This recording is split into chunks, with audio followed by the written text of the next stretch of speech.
Hey guys, what's going on?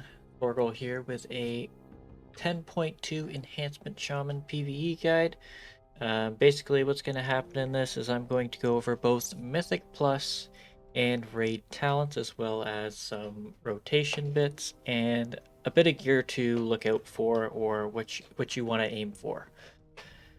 So, this is just to help those maybe struggling a bit or finding your numbers aren't what they should be, or maybe you're just confused on how to prioritize certain things. So let's get started with the talents. So first off, this is my Mythic Plus build for Fortified. Now, the left side, I'm not really going to go over at all because that's mostly just utility, nothing really to gain from here other than Nature's Fury and Flurry. Everything else is just kind of CC oriented or defense oriented, so I'm not going to worry too much about that. We're going to focus on the right side of the tree, which is the core talents. So, with the new tier set, we are pushing Elementalist build even more. Storm is viable, but I'm not going to cover it. I haven't tested it yet. Um, Honestly, if I don't think it's going to be all that great or competitive at all, just with the way things are, because it revolves around magical or not magical, physical damage and storm strike resets, but you just don't have enough talent points to get your deeply rooted elements and splintered elements. It would just be kind of chaos. So, but Elementalist is definitely a lot of fun. I'm enjoying it. The cooldown reduction is significant, and you don't have cooldowns essentially, so you just go ham 24/7. But let's get into it. So we get Wind Fury weapon because it's a must-have due to our elemental weapons. You used to be able to do double Flame Tongue, but I am very certain they fixed that bug because people were doing it and then you gain an extra talent. But unfortunately, I believe it's been fixed. We don't take Wind Fury Totem anymore. It's just too much of a hassle. It's also not much of a DPS gain. Now, if you're running with a Subtlety Rogue and a, I don't know, something else that super benefits from it, plus like a Prot Warrior, then maybe think about it. But other than that, it's really not worth dropping a stack of Elemental Assault. But anyways, we take Lava Lash, and then we go all the way down to Lashing Flames, which is very crucial in the rotation. We take Ice Strike to buff our Hailstorm, and we take our Maelstrom generation stuff, as well as Crash Lightning, Elemental Blast. Then we go to Primordial Wave into Splintered Elements. We want to take double Elemental Assault because now that it's been buffed so that everything we essentially do generates Maelstrom, which is super nice. There is no downtime anymore. And then we go all the way into Elemental Spirits. So between Fortified and Tyrannical keys, you only move one talent, but it does make the huge difference. So the talent we will be losing is Crashing Storms. Now, why do we drop it? Well, essentially, if you're running a high key, pardon me, I just find that the AoE gain from Crashing Storms in a Tyrannical key isn't worth losing the single target. So this does do an exceptional amount. So maybe I'd still run this for specific Tyrant keys, which would be probably Everbloom and maybe oh, maybe Darkheart Thicket. It's really hard to say. It depends on the pull size. Probably Dawn of the Infinite Fall as well. The reason why is because they have a bit of a bigger pack size, more than 6, which means you have to push your AoE a bit more to keep up. But if you have a Demon Hunter or something in the group that can do the mass AoE, then I wouldn't worry about it. I'd just focus on your single target. Um, so what do I change this for Tyrant keys? I change it into the Whirling Maelstrom. I think that's what it's called. Swirling Maelstrom, my bad. But anyways, basically what this does is it makes our Ice Strike generate 2 Maelstrom, and it also causes our Hailstorm to generate Maelstrom. Now this means that our single target goes up, but it also still buffs our AoE a little bit just with the extra generation of Maelstrom, which means we can get more Chain Lightnings if we want. But since Chain Lightning only hits 3 targets with this build, you want to send a Ellie Blast just so you don't cap, and then when you have your 3 dogs up also. Other than that, you're sending Chain Lightning. It's just like a single target thing, just to get the buff generated from it, and it does a lot of damage. So the reason why I switch is because, trash dies way too fast versus bosses taking too long, and the difference in DPS isn't too significant either. So if you want to just continue playing Crashing Storms all the time, go for it. I just find I get a little bit more juice out of Swirling Maelstrom and Tyran keys just when the bosses take a bit. You'll notice I don't run Sundering. Now the reason why is I found it, one, too much Maelstrom generation. Two, I just don't find it fits into the damage output very well.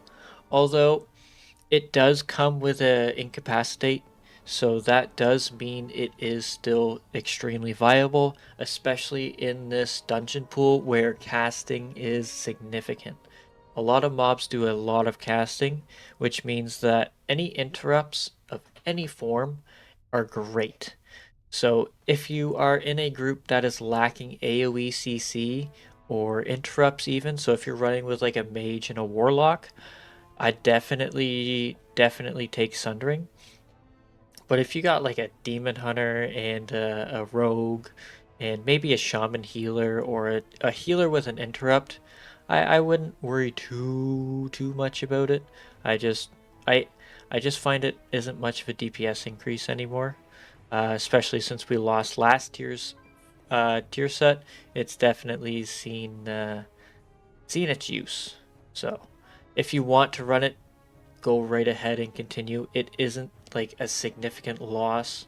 I just find it's a small DPS loss, in my opinion. I'm not the greatest shaman, so I wouldn't. If somebody better than me says take it, go for it. I just find it doesn't work for me that well. But that is it for the Mythic Plus build. Let's get into raid build. So we are going to go to single target Elementalist. Now you'll notice very minimal changes, which is super nice. So instead of taking Crashing Storm or Crash Lightning, we take Wind Fury Totem. And that is literally just to buff teammates. It does do a little bit for us, but it's more for the other classes. Now this won't show on your damage, unfortunately, like the Og Evokers, but it is a significant increase if you have 4 people gaining this buff, and it is actually useful. If you have 4 Ret Paladins in your group, don't use Wind Fury Totem. It's, I think, based on Sims, it's actually a DPS loss for them. Best classes to have Wind Fury for are Sub Rogues, Asa Rogues, and Fury Warriors, I think, and maybe Feral Druids. But yeah, Wind Fury Totem, still a significant buff for you, so do take it. But if you just have Ret Paladins in your raid group for whatever reason, don't even bother. I don't know, take Legacy of the Frost Witch, I guess. I don't know. There's not much else to gain from. You could take Sundering too, but that's basically it. So that's it for talent builds.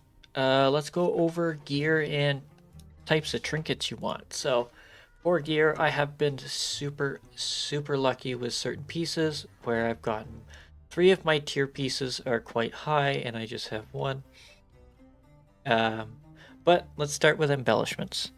So embellishments, I go with adaptive arm guards. They're just super useful, perfect stats, proc stats. You're taking damage anyways, no matter what you're doing, so you have a chance to proc that, and then you're always doing critical damage because you are a agility spec, which you gain bonus critical effect. The next one is Flame Touch Treads. You can run Shadow Flame. I do. I prefer it. Or uh, you can run Lariat, which is also still very, very strong, and it only gets stronger as you gain all of your gem sockets on your pieces of gear. Now, once you gain all of your gem sockets, it's going to be stronger than Shadow Flame. Eventually, I will probably switch over to it. I'm kind of wishing I went straight for it, but is what it is. But yeah. So, and for trinkets, so I got very lucky. My friend Vigram, he was able to get me the Ember of Nullification. This is just a strong stat stick. Doesn't seem it's technically a tank trinket, but it is just a stat stick. Now it's lost a small amount of versatility due to its bonus effect, but the amount you gain from it, from no RNG, no on use, no cooldown, no nothing, it's just a huge buff. So if you have a tank friend that can get this for you, run Blackrook Hold as much as possible. Try and get this trinket. It is amazing. As for the off trinket, I do like Accelerating Sandglass. It isn't the best though. I believe if we're talking dungeon specific, I believe that the crab claw, yeah, the porcelain crab, in my opinion, is going to be your best in slot dungeon trinket if you only do Mythic Plus. Now there are others like the Accelerating Sandglass that is a really good option as well. As for raid, your best options, and you probably already know this if you've looked at things. Let's scroll down. We want the Catalyst Signet brand. This is amazing, although it is kind of like a double-edged sword. The damage output is significant. I haven't had the luck of getting my hands on any of them. As for other trinkets, the Twisted Blades, Coiled Serpent, and Pip's Emerald, all great trinkets, all useful. So if you can get your hands on any of these raid trinkets, they are useful. The Augury of Primal Flame is kind of up in the air.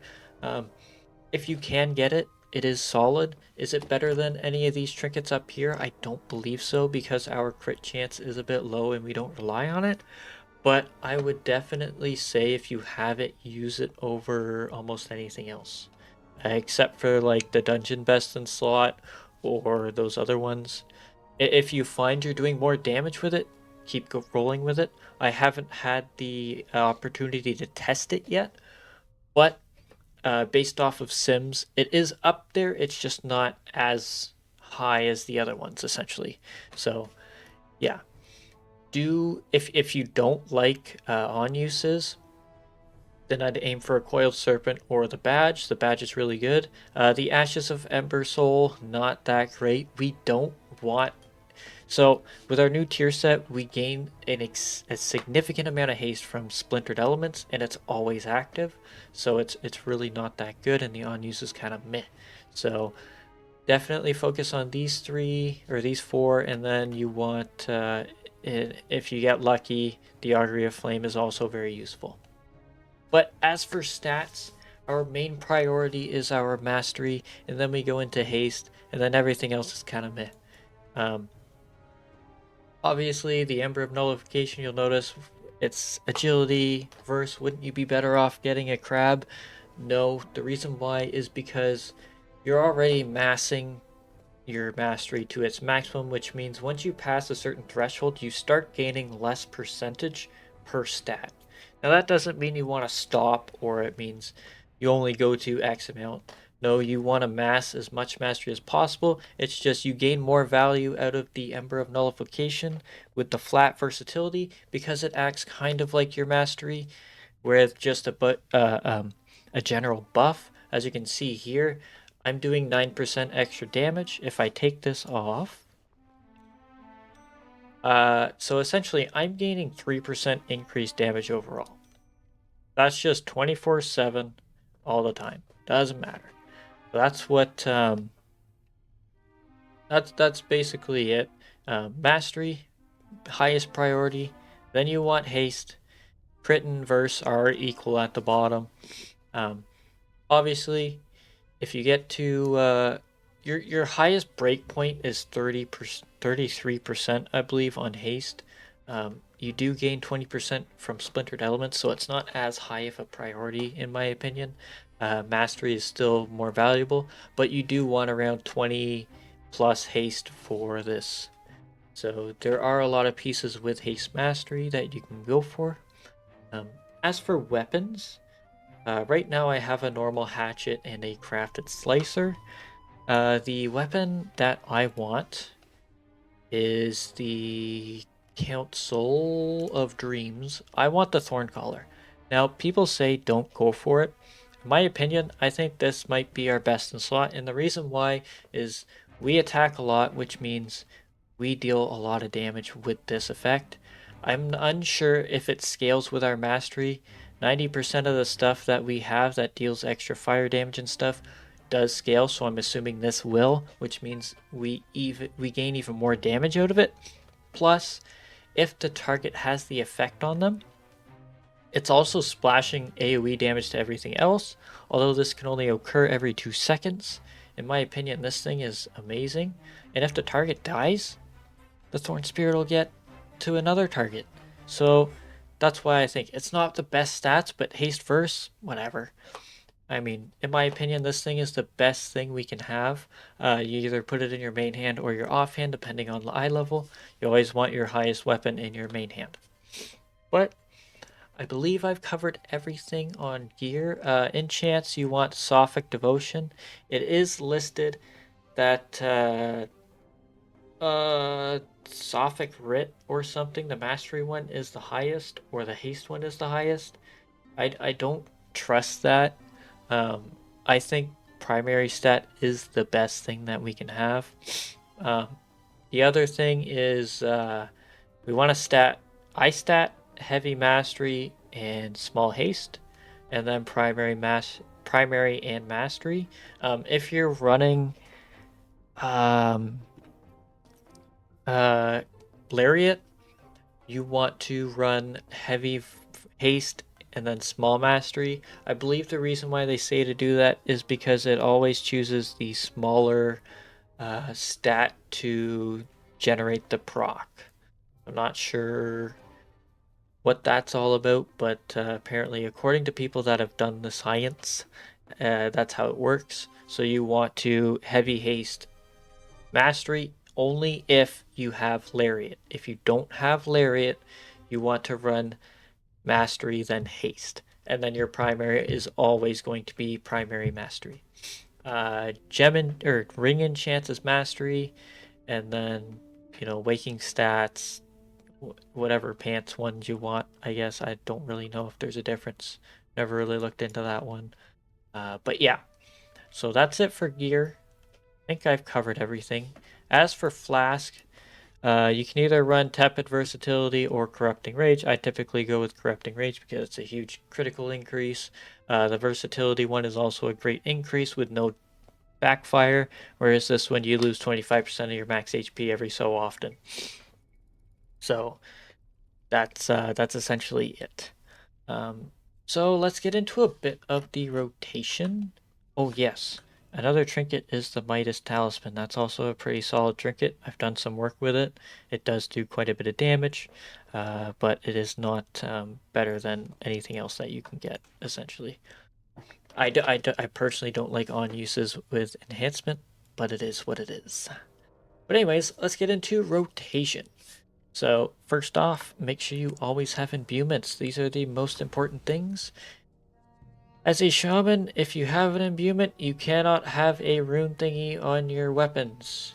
I personally had no idea they existed because I'm a shaman and I can't use them. So I tried using them once and it removes your imbuement, which is dumb.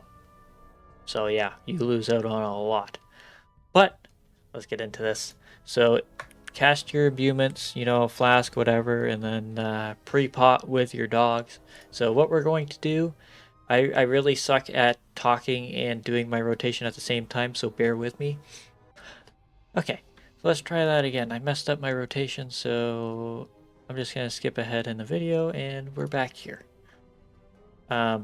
So we're going to Primordial Wave, then we're going to Feral Spirits into a Ellie Blast, into a Lava Lash we want to generate. If we don't have 7 at least, then we want a Lightning Bolt. And then we just keep on spending, and then you Lightning Bolt again. Sometimes you can fit in a second Ellie Blast. We're at 2 charges of Ellie Blast. We want to send an Ellie Blast, and then we just want to keep it up, generate. We want to prioritize Lava Lash over anything else. Then we got our buff back, and then we go again. Ellie Blast, Lava Lash, Ice Strike into Hailstorm, into Lightning Bolt, into another Lava Lash, into generating. And then we do another Ellie Blast because we still have dogs up. And yeah. So essentially I will have a thing at the top of the screen showing how the rotation order is, because I suck at saying what I'm doing. So but yeah, I have stopped sending Feral Spirits ahead of Primordial Wave.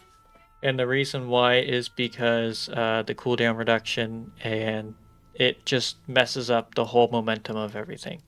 So always send Primordial Wave first, and then you send your Feral Spirits. And always wait for Primordial Wave to come off a cooldown, because it gets super, super awkward the longer and longer the fight goes on. I just find they get out of sync super fast. Now, a lot of things say it doesn't really matter. In my opinion, this does matter a lot. It definitely gets super awkward and feels really, really weird if these two are out of sync. And generally, you'll have about a few seconds to pull off, anyways, or it might just have, or you might have to wait 4 seconds for Primordial Wave. So that's definitely the main focus for single target. But again, it's Primordial Wave, Feral Spirits into Ellie Blast, into Lava Lash, into Ice Strike. If you don't have 7 to 10 stacks yet, then send a Hailstorm, generate a bit extra, and then you send a Lightning Bolt if needed. Or not if needed, then you want to send your Lightning Bolt. If you Primordial Wave, Feral Spirits, Ellie Blast, and then you Lava Lash into Ice Strike and you do have 7, go ahead and send the Lightning Bolt. Don't worry about Hailstorm. I've found that it's not worth waiting, or if you overcap Maelstrom, it feels super bad. So that's the thing you have to watch for. As for rotation, priority list, it's always going to be Lava Lash first, and then Ice Strike, and then Hailstorm. The big priority for Maelstrom spenders is going to be keep at least 1 charge of Ellie Blast. You only want to send Ellie Blast in 2 conditions. First condition, you have all 3 of your dogs up, and that means it's going to do maximum damage. Second condition is that you're about to have 2 charges and you don't want to be sitting on any charges of Ellie Blast. So that is why you have to spend it to get it. But that is it for single target rotation. Let's get into AoE, which is pretty much the exact same, except it changes just slightly. So first off, again, imbuements, make sure it's active. And we're running into a whole pack. We're going to Primal Wave, Feral Spirits. We're going to Lava Lash into a Lightning Bolt. And then we're going to Ice Strike, Hailstorm, Crash Lightning. Then we're going to switch targets to get Lashing Flames. Doesn't matter about your count. And then we want to keep Lashing Flames on everything. And then if you have 3 targets or something, just send an Ellie Blast, get the buff up. And then again, just spam, keep your Lashing Flames up. Very, very important. Obviously, if you're past like 8 or 10 targets, don't worry about it. To me, it's super awkward to try and pinpoint each target to Lava Lash just to make sure you have it. Maximum amount of Lashing Flames you're going to have out without a Hot Hand proc is going to be like 2 or 3. Now, it is a massive DPS increase because it does double your Flame Shock damage, but it isn't super important. If you have, 6 or less targets, it's super easy. Just tab target switch, Lava Lash, tab target switch, Lava Lash. It definitely does increase your damage overall, but again, it is what it is. When you're in massive packs, you're hard cap 6 targets, so it gets super awkward super fast. But again, for Mythic Plus, your AoE opener is going to be Primordial Wave, Feral Spirits into a Lava Lash, just so you can spread all of those flame shocks around. Be careful, because if a Demon Hunter uses Silence, a Paladin uses Blind, any form of Incapacitate, it will not spread your Flame Shock, because they will be out of combat. And that is the reason why. But again, Primal Wave, Feral Spirits, Lava Lash, and Lightning Bolt. And then you Ice Strike into Frost Shock, and then you spread your Lava Lash stuffs. So, but that is it for this guide. If I have missed anything, please let me know in the comments. Or if you want to ask me live, I do raid 5 nights a week currently, so I will be live during those. Um, it is in my YouTube bio, but for those of you that are wondering, it's Swordall97 on Twitch, so feel free to swing by and say hi. But that is it for my PvE guide.